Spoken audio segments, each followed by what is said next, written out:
Nikki Glaser Podcast. I'm Nikki Glaser, and this is Monday's episode. It is Sunday night in the Hamptons. I'm still on my girls' trip, which I've talked about on the show before. I took last week off. Thank you so much to every bestie who gave me that time, and no one gave me shit about it, and I really appreciate that. Thank you for letting me have the week off. I hope you enjoyed my special, Good Clean Filth, on HBO Max, and also HBO Max's F-Boy Island. I am joined here in the Hamptons by my best girlfriends. Let me just go around the circle real quick. Noah is here. As you know, she's not in Arizona. What's up, Noah? Hi. Hey, Noah. Yes. We have Carlisle Forrester. Yay. Yes. Hi. We have Cerelina. Yay. We have Laura, who is also known as We have Kerstin, who you've heard on the podcast before. Hi.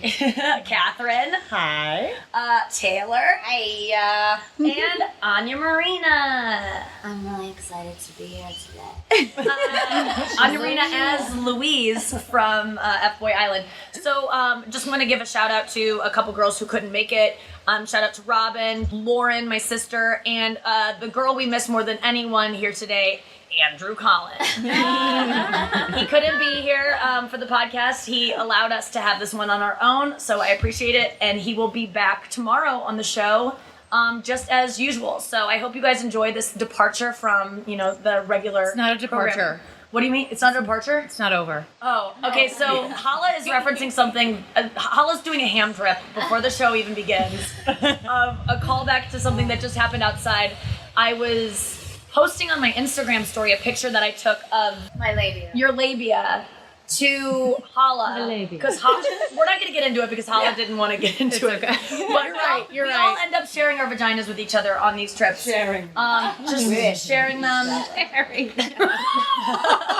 don't know. That's Like sharing. Take it back a notch. Yeah, like family style. Yeah, Show and tell. And I was posting about it on my Instagram, and then I read the caption to make sure everyone was cool with it.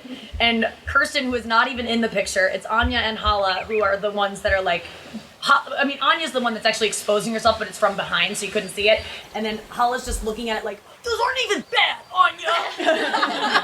And I wrote the caption like, every girl's trip ends with us comparing our labia to each other and realizing we're all normal. And Kerstin pipes up with like, it's not over. It's not the what did you No, I said, no, Nikki, don't post that. It's like, it's not over. And I'm like, that's true. Yeah, it's not ending. Yeah. your take on my versus labia. like you sharing the Hala's labia. Yeah, I mean, that's the problem with trips or any vacation in general, I feel like, is that they have to end. I mean, isn't that just a metaphor for life? But like, it is. So the end is tomorrow of this trip. We started out on Friday.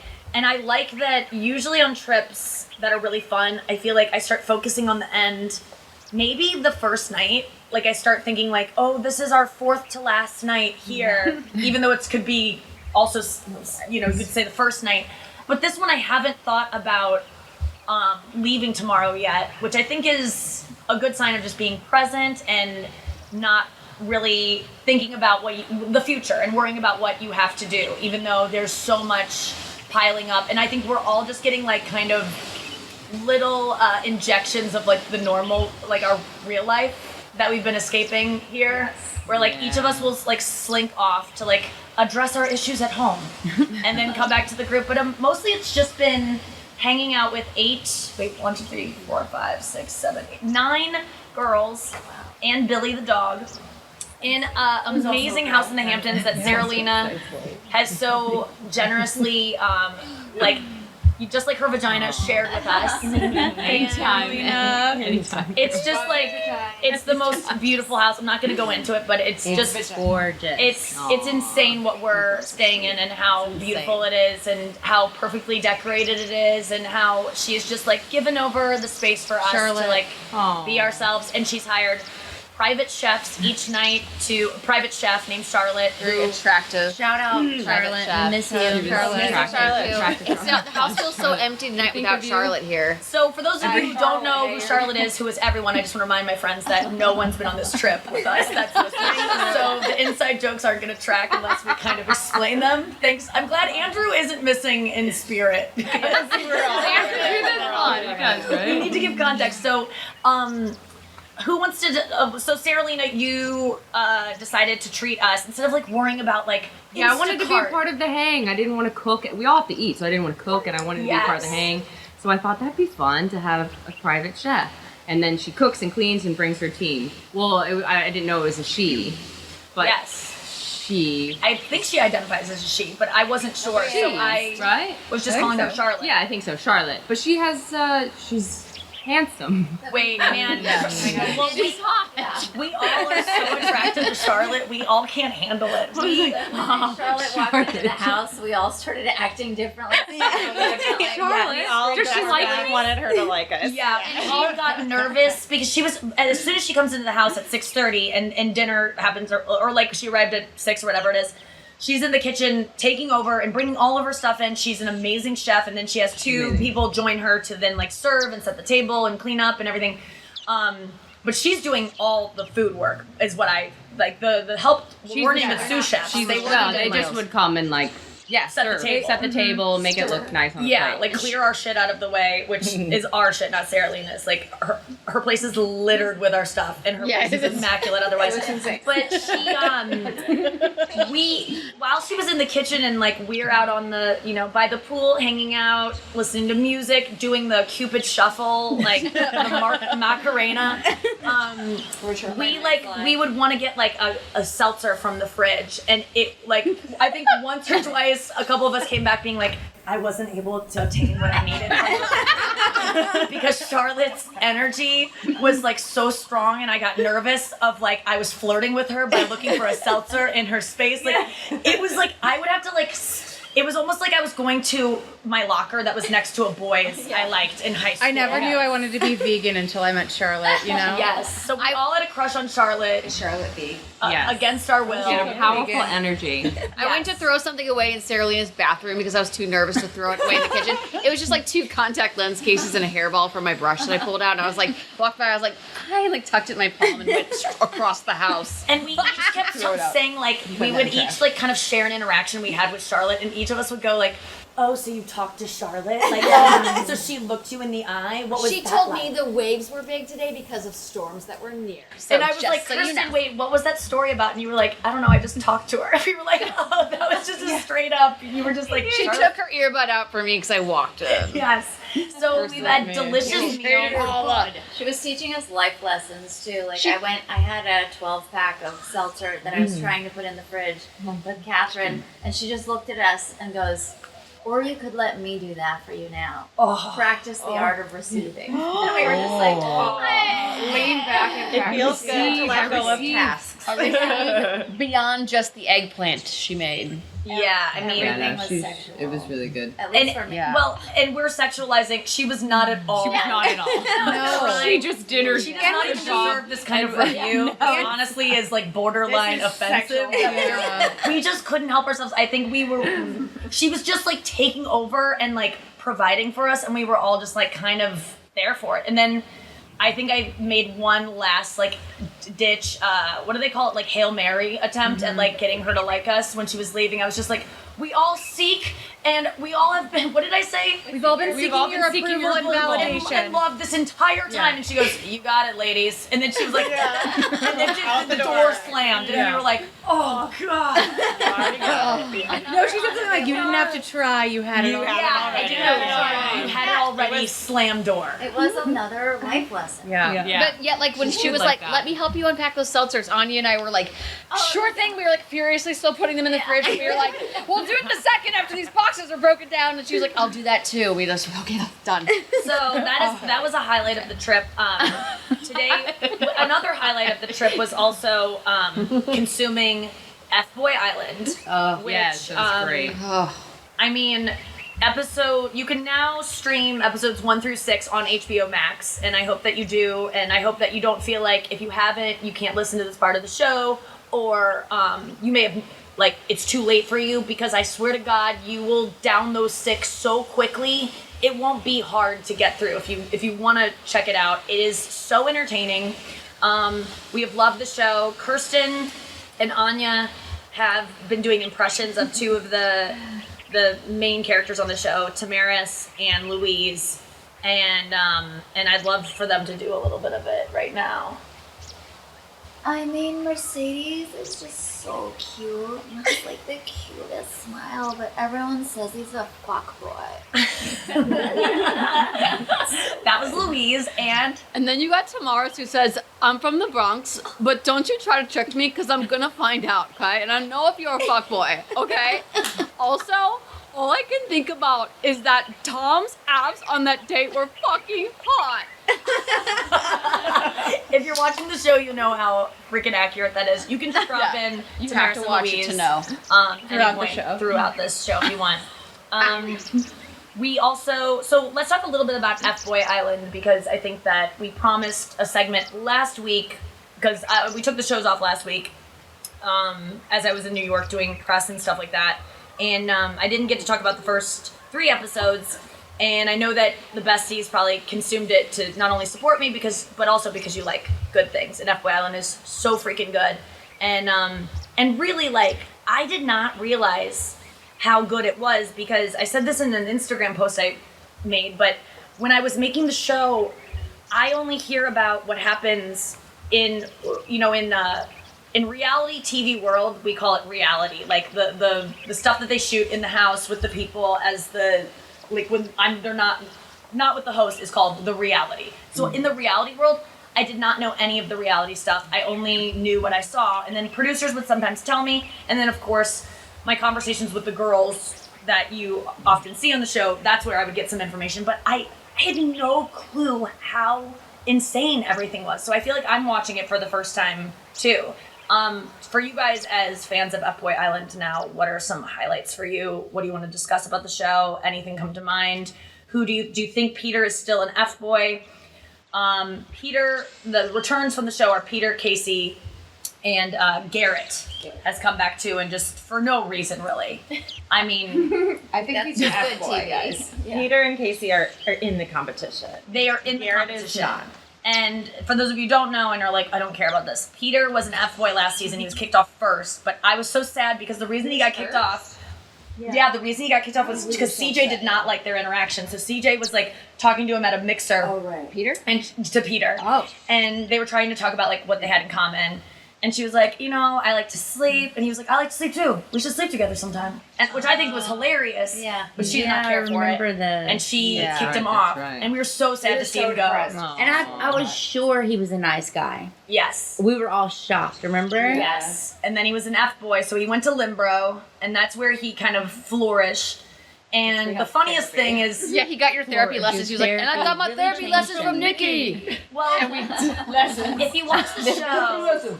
People are calling him out for not being reformed, and he goes, no, I sat down and I got my therapy from Nikki, and those sessions really changed my life. And it's so funny for me to watch that scene, because when we were shooting the show, I remember Mia, who is the one that is entertaining Peter as a possible, Peter's still in the running for Mia.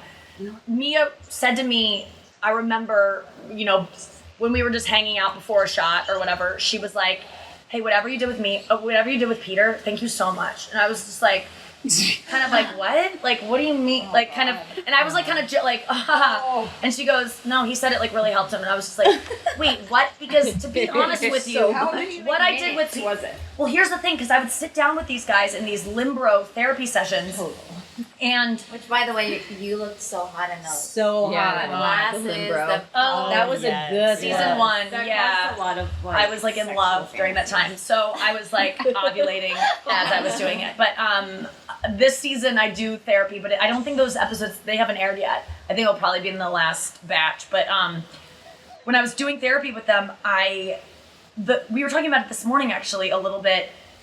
men are so starved to talk about their feelings that even a sketch about therapy got them to a place where they had never shared anything. So Peter wasn't lying when he said he had a breakthrough with me. Right. It was just a 5-minute comedy sketch. To him that way. But no one asked these guys how they feel, why they might be F-boys, what led them to, what woman hurt them before. Like, you know, maybe the sketch started with me going like, Peter, who hurt you? But like, I actually do care who hurt him, so I think there was something in these guys that felt comfortable for them to like kind of open up. I remember when we were shooting this year's therapy sessions, one of the producers, my friend told me one of the producers off camera was like, what is this even comedy? Because it was supposed to be a comedy sketch, but I was like actually getting into something. Yeah. 100% not, like I shouldn't be doing it because I don't have a license. Right. But I was really making breakthroughs with Garrett, and I remember my friend telling me that a producer was like, what is this? Like, they can't even use this. It's not funny at all because I'm wearing glasses. I'm wearing like this, you know, houndstooth jacket in the dead of like the Cabo summer. And it's supposed to be a comedy sketch, but I remember being like, God, if I just had a couple more minutes, this guy might stumble upon something that could lead him somewhere else. But it's so funny to me to watch Peter go like, no, like Nikki really worked with me like last season. Like I thought for a second that he was lying or like just doing that to like, that means he's an F-boy this season. He's lying. Like, but no, he really thinks we made, I don't know what he thinks we did, but it was just a girl asking him about his feelings who he didn't want to fuck, I guess. Yeah. And that like never happens. We got to go to break. We're going to come back with more show after this, talk more about a trip we went on today. We'll talk more about F-Boy Island. And who knows what else will happen right after this. All right, welcome back to the podcast. I am here with my best friends and Kerstin. And no, I'm just sorry, I just picked a name. And Kirsten's like, what? I was sleeping. What are we doing? Welcome back to the podcast. We are in the Hamptons and we're talking F-Boy Island. We went out on a boat today, which we didn't even know that we needed because, like, we are just happy just in this amazing house that you would honestly, I gotta say, if you were looking this house up on Airbnb to rent per night, I gotta say at least 20 grand a night. I'm not kidding you. I'm not like this. I mean, it's steam shower, sauna, pool. We did a lot of research. Steam shower, sauna, pool. Forgot about that. Yes. We're gonna be steaming tonight. It's really, we lucked out by having a very generous friend who shares her life. Sweet. I'm happy you guys are cute. Pussy lips with us. It's the best. And that friend also happens to have a baby that I absolutely fell in love with this week in such a profound way. I put it on my Instagram story. Her baby, Cerelina's baby, you're 3 months out. 3 months out of having a baby. Yeah. What is the biggest surprise about being, like, what's something that nothing prepared you for? Like, none of the books or the podcasts, or is there anything you would tell new moms out there? What I would tell them, like advice? Or future moms of like, just so you know, this is coming. Just so you know, you're gonna love, somebody told me this before too, but I'm like, yeah, but how? You just love this person you've never met. Like, I've never loved anyone after 3 months. I mean, yes, there was a couple guys that I'm like, I love them, but I love this child more than it's very, very weird. And I do not know him. He doesn't do much. I mean, I know him, but he doesn't do much. He's never talked to you. He's never talked to me. He's never given me any, and maybe that's why I love him. That's it. Showed up. No, he's just this thing comes out of your vagina, and usually you love them when they go in, but he just came out, and I just love him so much. It's crazy. And I would do anything for him. For this weekend, I mean, you haven't even been like, I miss him. I know it was hard to maybe leave him. I mean, Anya said she cried when she was leaving her dog. I've been saying that about my dog, and I've heard you say that about Lee. No, I haven't. I will say, and then I'm like, oh, am I bad at this? No. But I feel so good. Yeah. Well, I had a hard pregnancy. I was on a bed rest. I was alone a lot. Like, if there's kind of a loneliness about even when you're up in the middle of the night, you're sort of by yourself looking at the outside the window thinking, who else is up at this hour? And there's something lonely about it at times, even though it's so beautiful and you fall in love with this being, but who doesn't talk to you. But I think just being here and being with you, girl, I feel like there's like a tornness in me. Like a part of me is a mom now, and then there's this old me, and I got a little sense of like, oh, Cerelina with their friends again, seeing you guys connect. I was just like falling in love with just the thought of like, Leon's loving my friends, and it felt so good. So it feels like this new, like, I thought I would lose my friends when they became moms, but you were the first friend I felt like, and Catherine is a mom as well, and she's my best friend since college. And when you had babies, like, we were already living states apart, so it wasn't like a friendship change. Right. It was like, there was no discernible change to me of our friendship, because we were always like, we see each other 3 times a year at best, but we like, it's the type of friendship that you know, I always say that, Catherine, I knew we were best friends because we met in college, and we walked like 2 blocks after we left a party together, because we both looked at each other at the party like, let's get the fuck out. It was at like Kappa Sig. I think so. Kappa Sig. Kappa Sig. Yeah. And 2 blocks after, and I just stopped, and I remember being nervous to tell her this, but I was like, I feel like our kids are gonna know each other. And like, that is, obviously I don't have kids, but that was just me being like, I just feel like I'm just gonna know you my whole life, and it's felt that way. But I really felt like, I felt like I've lost my sister a little bit to motherhood, which is fine. Like, you expect it.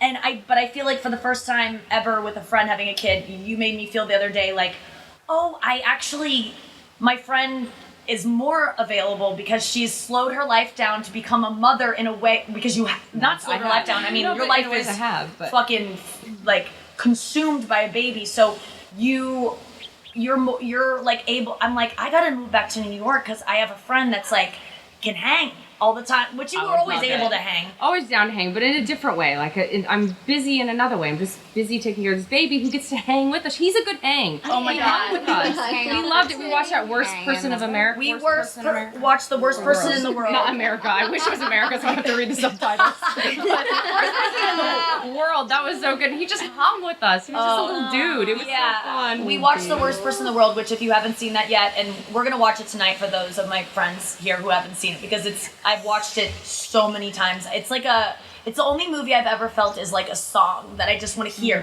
over and over and over, and I can't stop because it just summons these deep feelings, and like it's just great. But we were watching it with Leon, and Leon, we gave him a bath, he fed, he was like, it was getting dark, and we were like, it's time for bed. Like, he was getting kind of sleepy, kind of like doing his sleepy, how do you know when he's ready for bed? Just like, he does this like, he like winks. He gets sexy.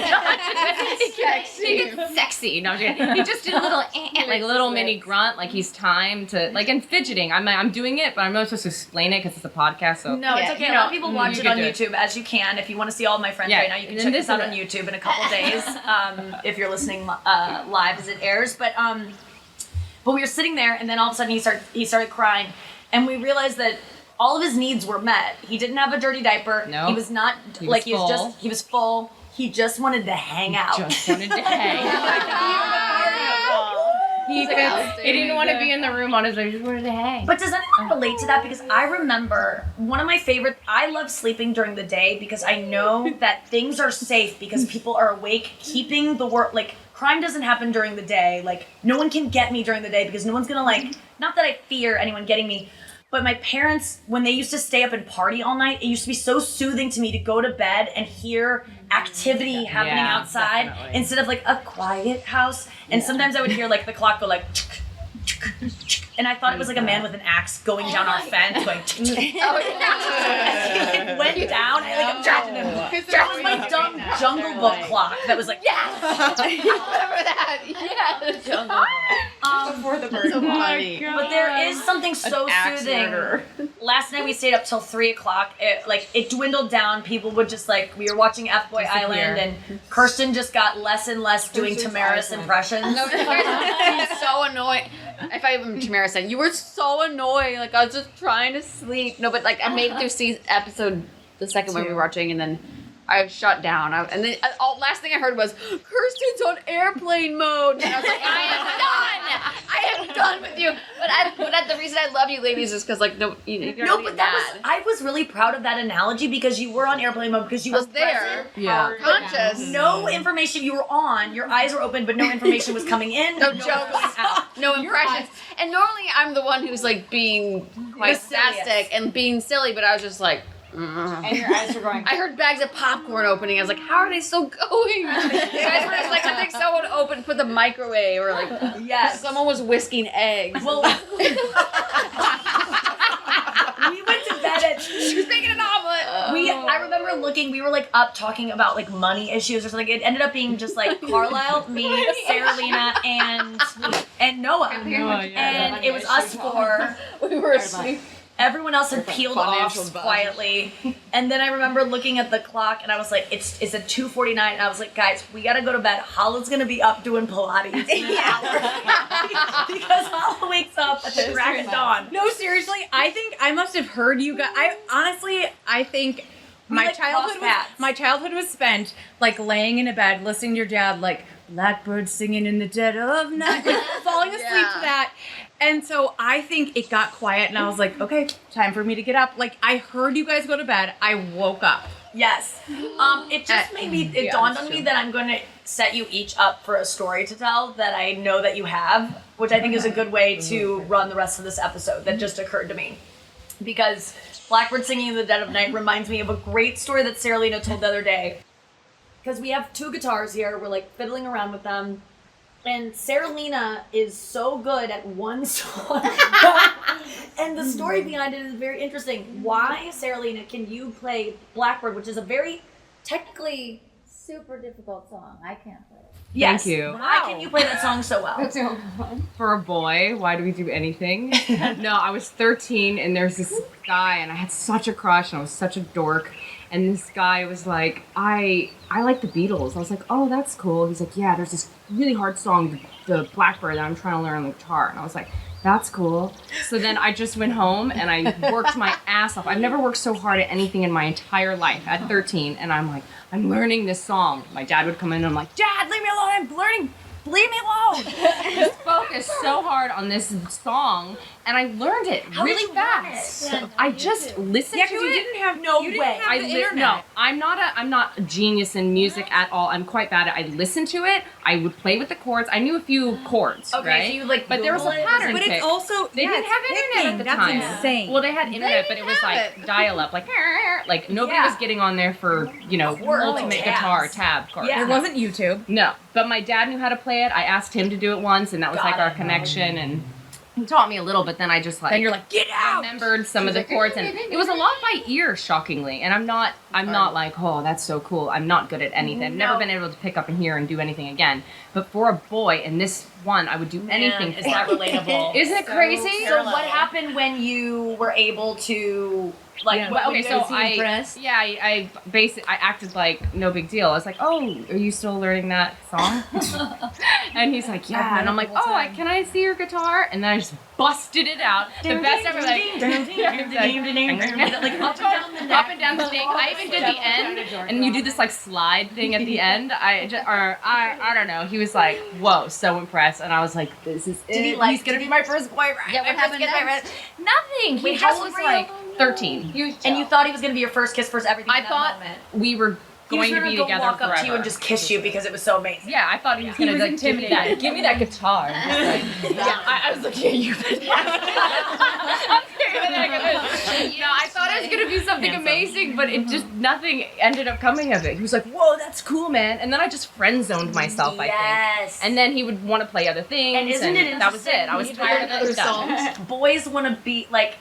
You were talented in this thing that he's trying to do, which might be the biggest boner killer ever for a guy. Yeah. Like that's right. That's probably you with do you feel like that with comedy? Like, yeah, I mean, I feel like that with women all the time is that we think the way to connect with guys is to show how good we are at something when really, like, they want to be the ones that are good, showing us. And then there's the other side of things where girls, like, Rachel Feinstein has this great video where she just acts like she, like, can't what is it? She can't, like, it's something so dumb where she can't, like, undo a buckle on her belt or, like, on her purse or something. She's like, can you help me? And she just goes up to guys in the street and is the dumbest girl ever. Like, it's the easiest thing to do. Like, it's like unhooking a carabiner from something. And she's like, I just can't figure it out. My tits are confused. They fucking love it. So, and I'm not saying that if guys are listening being like, I'm not a dumb guy that can just be tricked by I don't want a dumb woman. It's like, you can't help what you like. And men do like to be the, masculine energy wants to lead and wants to, like, provide and go hunt. And someone just told me, this was fascinating, that the reason men aren't overthinking things like women, is it you that told me it, Noah? I don't know. No, this is so weird. I forget who told me it. I don't know. The reason men are able to just kind of, like, sit and fish all day and just, like, not really say much and just be like, yeah, it's hot out, and just, like, that's their day, is because they used to go, like, hunt and have to sit for hours and hours, like when we're in tribes, and women were back, like, gathering things and, like, knitting around the fire, and they had to talk because they had to keep away. Well, and they had to keep away predators. They were, like, in the woods gathering. Men had to be quiet, so they had to learn a stillness of the mind that women don't have. Whereas we're, like, always analyzing everything. There was some other connection to why women talk so fucking much. But podcasting started in the caveman era. Yeah, 400 BC. Like on cave walls, there was, like, mansplaining little squares of podcast logos. Are there some hosts still, like, doing it now? Like, still, like, in the game? Yeah, one of the longest running podcasters, women podcasters. He's like, so the real paleo diet is. I'll tell you straight up. There it is. Okay, so I was gonna ask you, Hala, to tell the story earlier because it kind of came up. We were talking about being molested as women, God. As women in public. I get Blackbird you did your molest story. Yeah, men touching us on the butt, things like that. And you were like, you said a reference to it, and I was like, oh my God, I want you to tell the story, but it's more funny than it is. Like, you weren't. I don't know where we're going. Well, you went to a gas station one time to get some soda. God, yeah. Okay, this is the best. Kerstin was nervous. Okay, where are we going? So I was in college. It was so freaking hot out. Do you know this story? I asked my roommates, I was like, I'm so hot. I have to go to the gas station and get sodas. Do you guys want sodas? Yes. So I'm getting giant, huge sodas from the gas station. Big gulps. Big gulps. Yeah. So I'm on, it's at KU. I'm on Mass Street, which is, like, the busiest street in the whole town.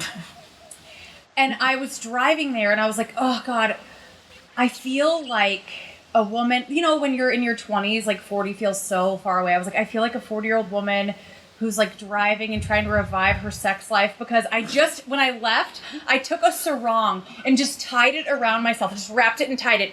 Didn't want anything touching my body because it was so hot. So I had no underwear, no bra, nothing, just this piece of cloth. And I drove every day. Every day. And I drove to the gas station and got these giant sodas, go to pay, and then I'm holding 3 Cokes. I back up against the door, and I turn, and a gust of wind blows. And I love your face. I'm going to just tell this to you because this is so satisfying. I turn, and this gust of wind blows.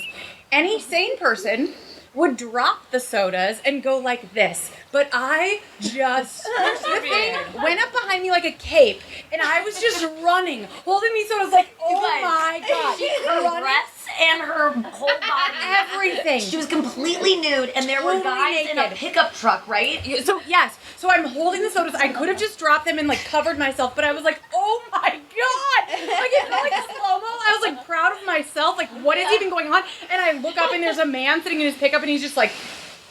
and I just got in my car and I had the sodas. Wait, did the sarong blow away? No, but it was just tied around my neck and it was like blowing behind. Like it was a literal cape. And I was running down Mass Street to my car with a cape. Like I looked like naked Christopher Reeves before the accident. So Superman. Yeah, Superman. And anyway, so that was amazing. And I got into my car and instead of crumpling, I was just dying. I was laughing so hard, crying, laughing. And I got home, I was like, you guys are not going to believe what just happened to me. It was Okay. So awesome. Yes, we do because we have small pictures. Wait. Paper. Yeah. So Arrested. Taylor McGraw is here. You guys, she might be one of our most insane episodes ever. She's my got arrested for hopping trains. And It's a real scam. well, you told us, and it's we got to go to break soon. I want to get into maybe perhaps let's just talk about real quick. I'll get into the story that I want you to tell, Taylor, but I don't think we have time. Oh God, what did I want to say? Does anyone else have an embarrassing story where like any like body parts were exposed or like has happened like that? Because I think that there have been times though that I remember I'll be like carrying a latte that I just got or something that's important to me because I'm like, oh, refreshing. Like you on that day, you really wanted those sodas. Fucking hot. They were more important than your nudity. But if you would have thought about it, you would have dropped the sodas. But it's just like in that moment, I've been like on an escalator and like almost tripped, and like all I would need to do is like drop my latte and then grab the rail. But I've risked like tumbling down like 2 flights of like Grand Central Station. It's like Darwin theory. Like it would be so easy to solve this problem, but I made it harder for But your myself. brain just can't handle it. No. Yes, it can't. Someone just because I think I'm trying to train my brain to do like what I would do if someone like entered if there was a shooting that took place in a. I'm sorry, I'm laughing. I'm just laughing because I'm bringing up something dark, and I know that I always do. But I've been trying to train my brain for like I would want to lunge at the person as opposed to run away or just like cower in fear and like die from like just being like. I just think it's obviously so sad, but like.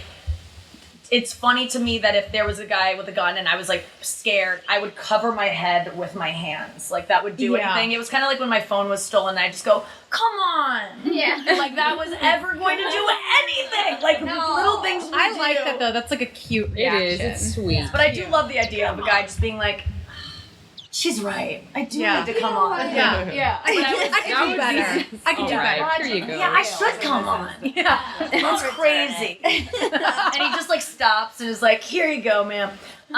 But a bestie wrote me about because I was talking about this shooting thing and like I want to train my brain in that how like that is something that they go through repeatedly to like make it so or like SEALs or like Navy SEALs or whoever goes through training to like rewire the thing in your brain that makes you want to run when the thing that is not going to help you in that situation. How are you training for this? What are you doing? Well, I run it through my head a bunch. Like I like sometimes we'll just be in a place and I'll be like, if someone were to come in here right now, let me just like visualize what that would look like. Let me picture myself going towards them instead of away. Just because, not because I'm trying to be a hero, but because I just know I'm gonna die anyway, probably. Sure. If it's like it, and this is, Emil and I were hanging out last week and we ran, he was like, but what if someone came down the street like right now? I'm like, I wouldn't run towards them if we're outside, like I would run away. Yeah. But like if it's like in a nail salon or something, I don't know, like I would try to charge, but who knows? It's like punching a shark in the nose.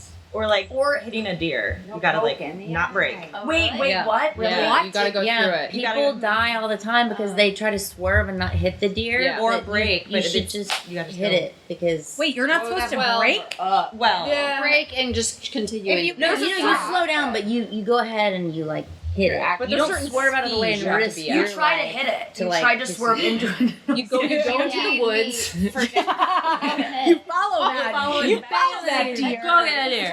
Go off the road. Wait, what? Yeah, someone I know just totaled their car because of a deer. Yeah. No, because they swerved away. Totaled means though, like whenever I think of totaled, I always think of like the car's like crushed up. Totaled, like a Ford Focus can get totaled because there's like a grocery cart. The rearview mirror gets knocked off. It's like because it depreciates. So what kind of car was it? I don't know. My dad was in an SUV and he hit a deer and the whole front just like lunged. Oh. Really? Yeah. Was he okay? That's a sex. Yeah. The deer? The deer was fine. My dad, he died. No! That was the deer. Wait, what story did you want Taylor to tell? Well, we'll find out when we get back. Okay. After this. So I'm just setting my friends up for stories that I know that they can tell, and Taylor McGraw is back by popular demand. People have been dying for her to come back to the podcast. It's true, Taylor. I know that you're not used to this, but you are infinitely interesting. She's writhing in the corner.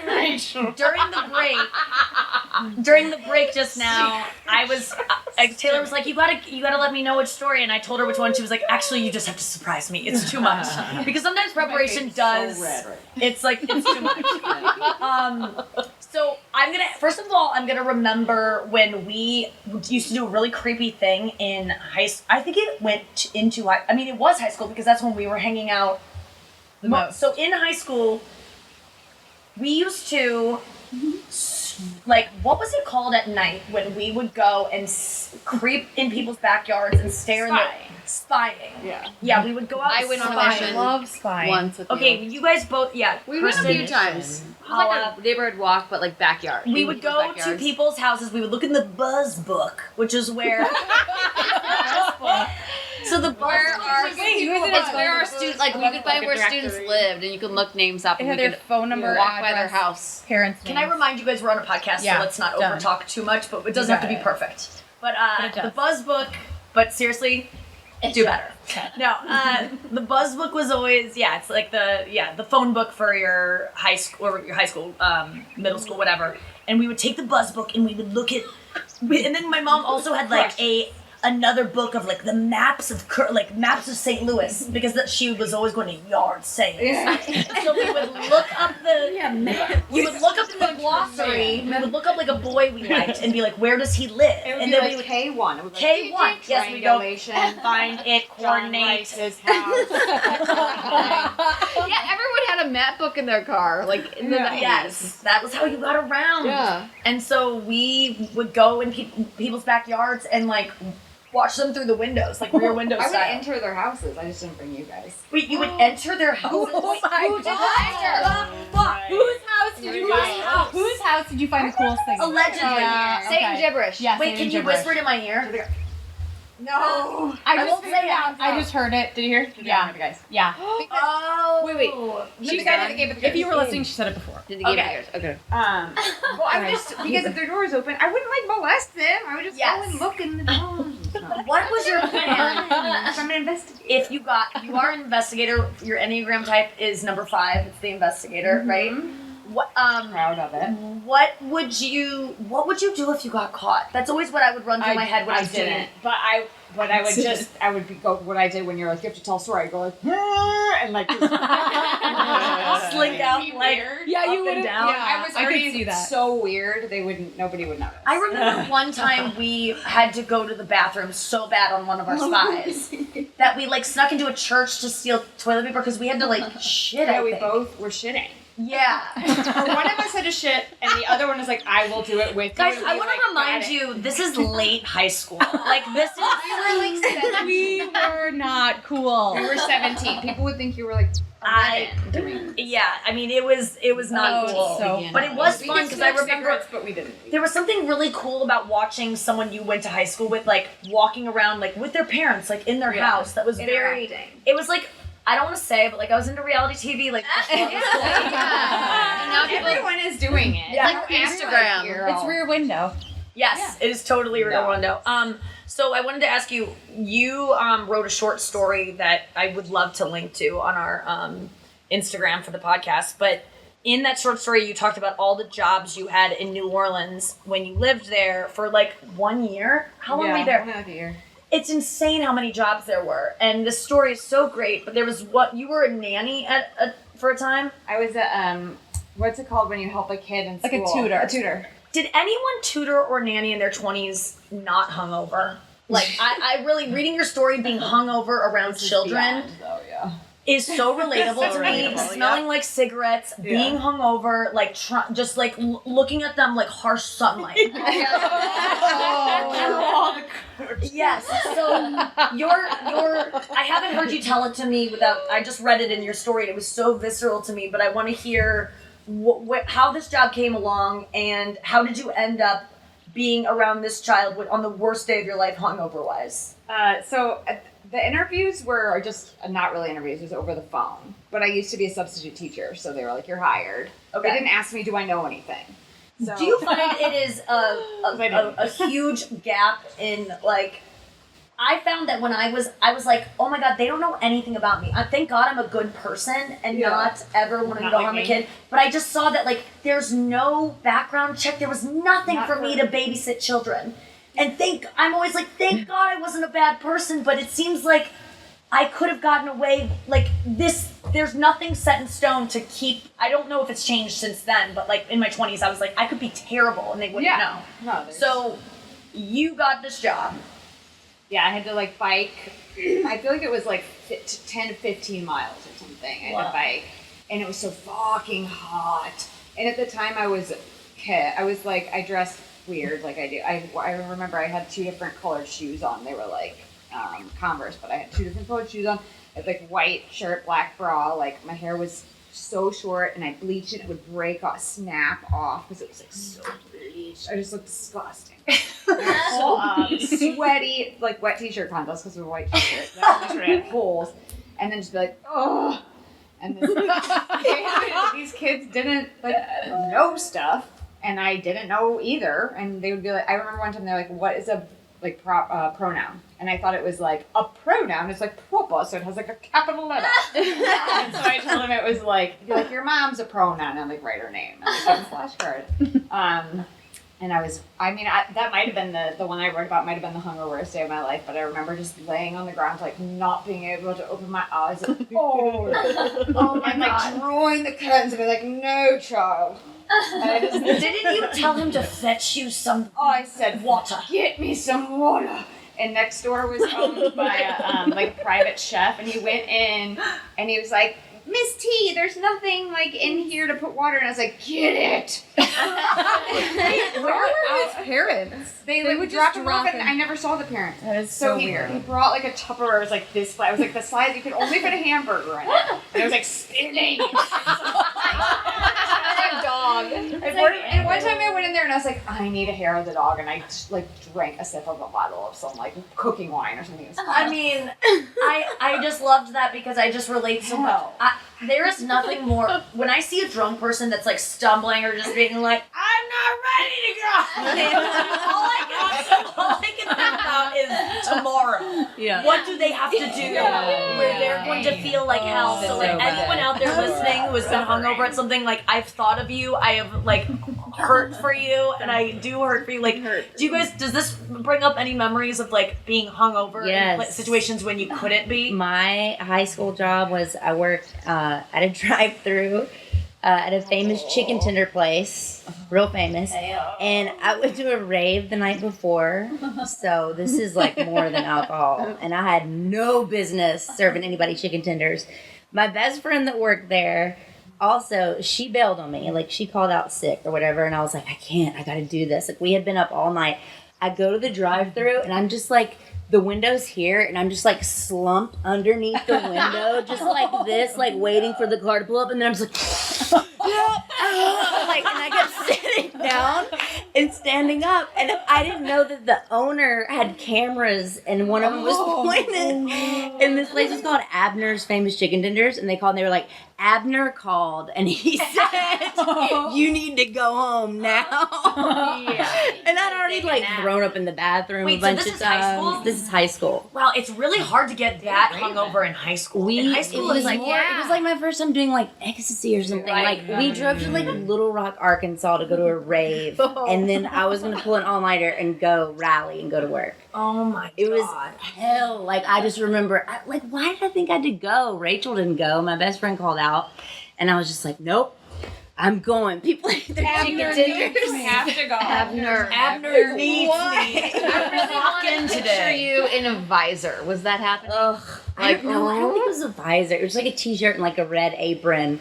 And I was just like, like slumped under this window. No amount of honey mustard. Well, this reminds me, this weekend we ate some mushrooms. We don't need to know what kind they were. I'm just saying mushrooms were eaten, and that's not an illegal thing to say. Yeah. We don't know who served them to us from a little scoop in someone's backpack, or if they were cooked up by Charlotte.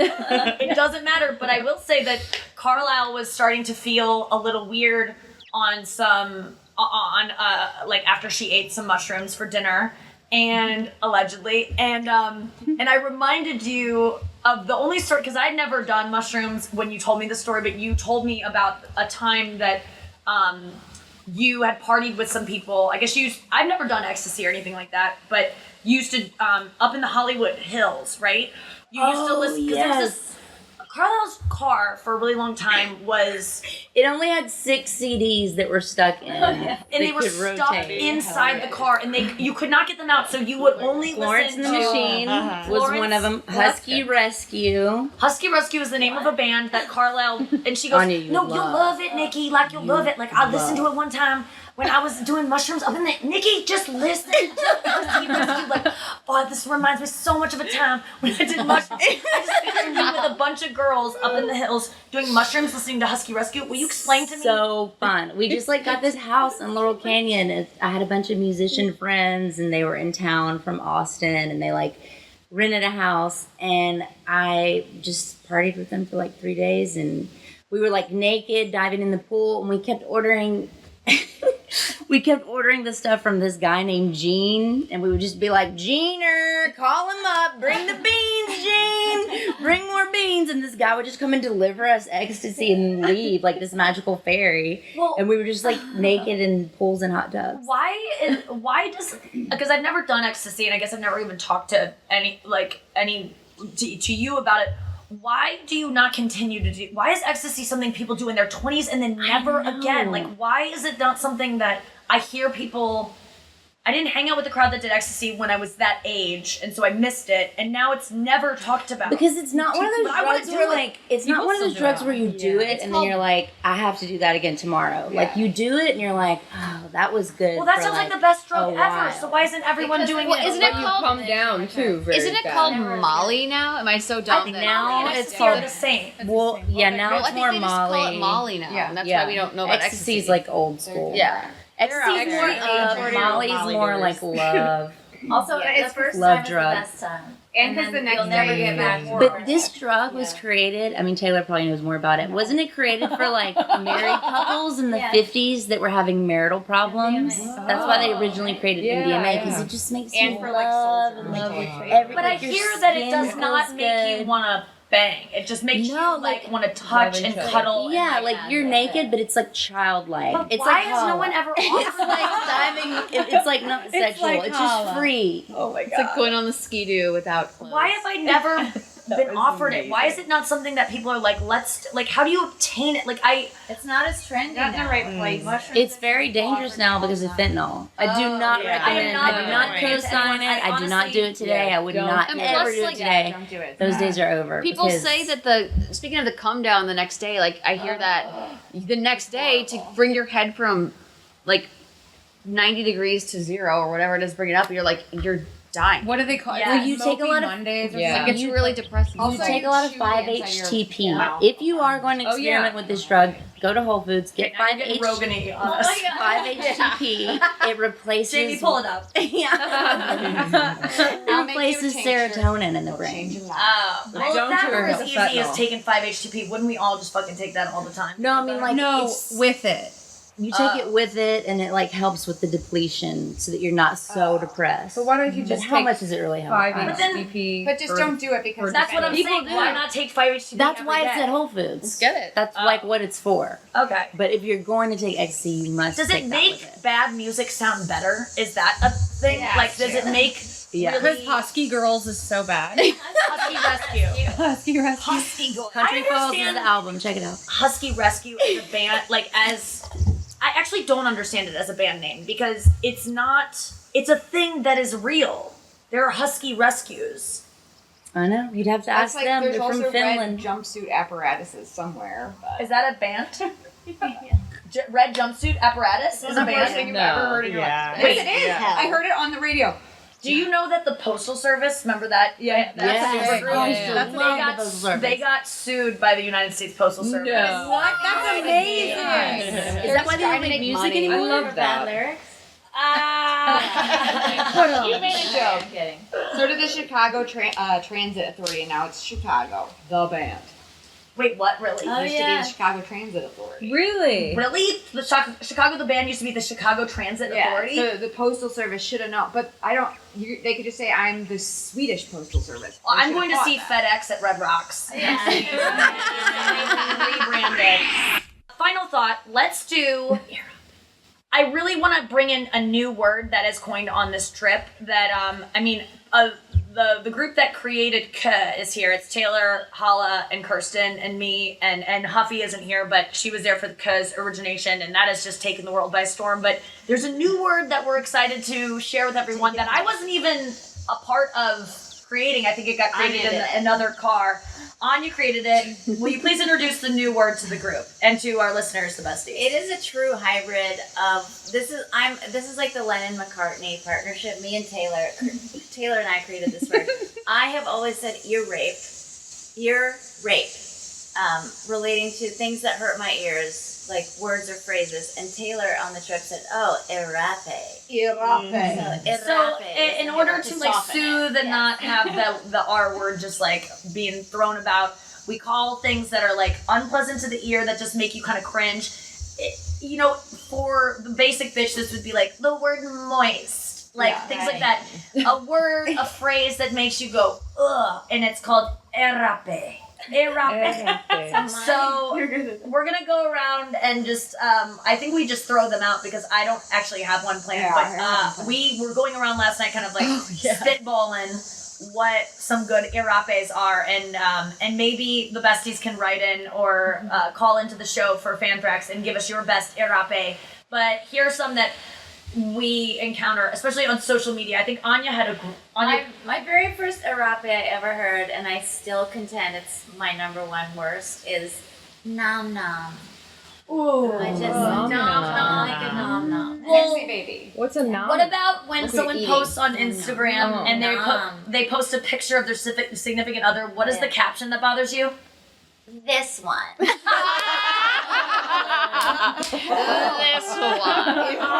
Kerstin had a great one the other day about, in Roe versus Wade, like when that got overturned, everyone was posting all the time, like, and what did you just said? And just like seeing, I don't know, people posting in the heat of the moment, I think is always a bad idea. But seeing a post where someone's like, I just got done from a run, and it was like 4.3 miles first thing in the morning, but that's not the point. The point is, today, second paragraph, I'm angry. And then you look and all you see is like several emojis mixed in with words. It's just like, done, unfollow. It looks like a Britney Spears caption of like this gigantic thing of text where you're like, I'm angry.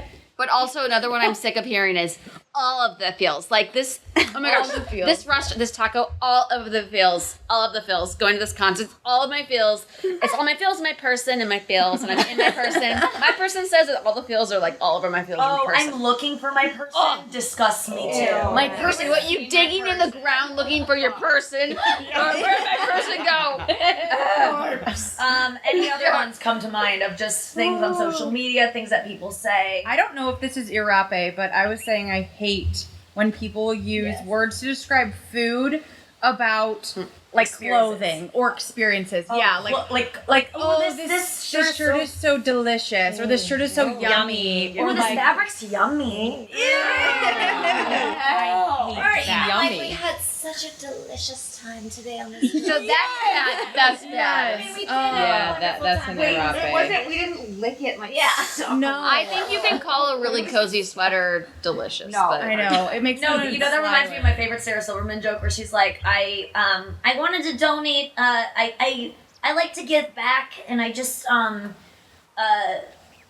donated to I sent to this tribe in Africa this package of like 5 amazing cowl knit chunky sweaters that were so cozy, and they wrote me a card back that said, "Thank you so much. They were delicious." And so, I butchered it, but that joke always made me laugh so hard.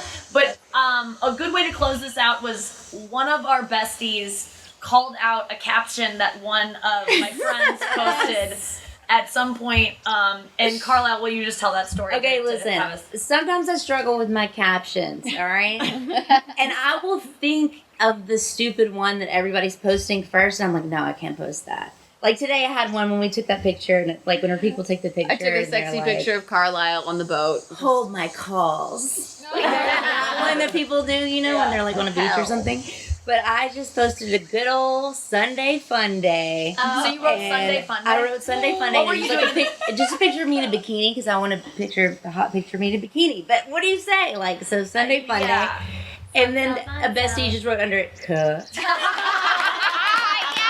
All right, you guys. Thank you so much to my friends Carlisle, Noah, Cerelina, Hala, Kerstin, Kat, Taylor, and Anya. Thank you for being here. Thank you, besties, for listening. Thank you for letting me have a week off of the show. We will be back tomorrow with me, Andrew, and Noah live from my apartment in St. Louis. We will see you then. Don't be cut and Don't be cut. And Jackie.